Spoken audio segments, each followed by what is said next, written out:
And continuing with the very important subject of Israeli airstrikes into Syria. It's not the first time we've seen it. Thus far, Bashar Assad has not responded, certainly not across the border with Israel. Let me bring in Colonel Leighton, Colonel Cedric Leighton, retired with the United States Air Force.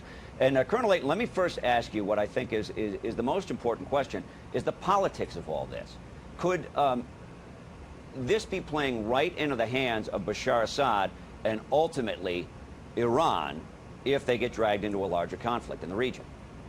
Absolutely, Mike, and here's why. The basic idea is that if the Israelis ever do anything militarily like they did over these past 3 days, what you can see is a possible reaction from the Arab world. You already see a gelling of Arab popular support behind, at least some slight popular support behind the Bashar al-Assad regime. And what that means is that they can then use the fact that the Israelis attacked Syrian territory and Syrian installations as a rallying cry, because a lot of Arabs see the Jewish state obviously as being an enemy, and anytime the Israelis act in this fashion, they then could potentially play into the hands of the Syrians as well as the Iranians, who are of course Syria's big ally.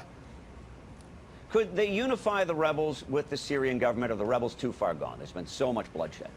I think it's too far gone. However, it's not beyond the realm of possibilities. And the reason I say that is there's so many different groups within the rebel groupings of Syria. You know, you have the Free Syrian Army, you have Jabhat al-Nusra, you have all of the different pieces that are part of this. And certainly some of the more extreme factions within the Syrian rebel groups are very much opposed to Israel and would seem like nothing better than to see the Israeli state be the subject of a pan-Arab effort, military effort and diplomatic effort against Israel. So that is really what would drive them potentially together. However, I believe that with 70,000 people plus being killed in the Syrian civil war, I don't see these factions unifying, at least not on a near-term basis, and certainly not on a permanent basis. So once they have dispensed with the Israeli boogeyman from their point of view, all of that goes away and their local grievances come back into play, and that becomes a huge deal for them at that point, and the local grievances will then trump any other grievances that they have. Now, nobody, we talk a lot about Iran and how much this would play into the Iranian hands because they could continue with their nuclear ambitions. But it seems to me that nobody would want Bashar Assad in power more so than Hassan Nasrallah and Hezbollah, because without Syria, they're cut off. So what is the potential that Hezbollah gets involved, maybe just to fight against the rebels, or if Hezbollah picks a fight with Israel, and then you've got that regional conflict? Right. I think that in the case of the Syrian civil war, I'm pretty certain that Hezbollah has been involved already. May have some minor roles in it right now, and that's because of resource issues and because they want to, in essence, keep their powder dry to come again at a later point in time. If the Syrian regime were to be completely surrounded, let's say in a redoubt in Damascus or in the Alawite sections in the northwestern part of the country, I think that you could see Hezbollah engaged in the fight on the side of the Assad regime.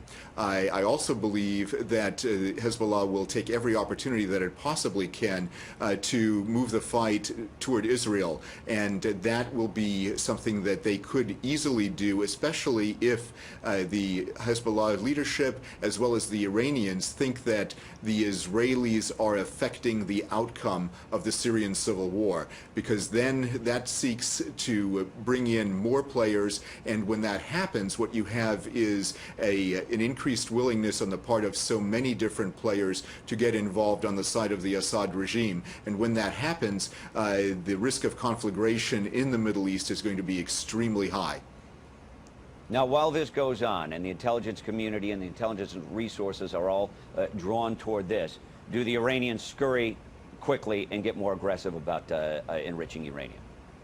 I think so. I think they're doing this definitely underneath all of the different layers of compliance and pseudo-compliance that they've established with the international community. They are under no obligations from their point of view to comply with the international non-proliferation regime. So in their mind, what they'll do is they'll give lip service, perhaps, to complying with certain nuclear provisions.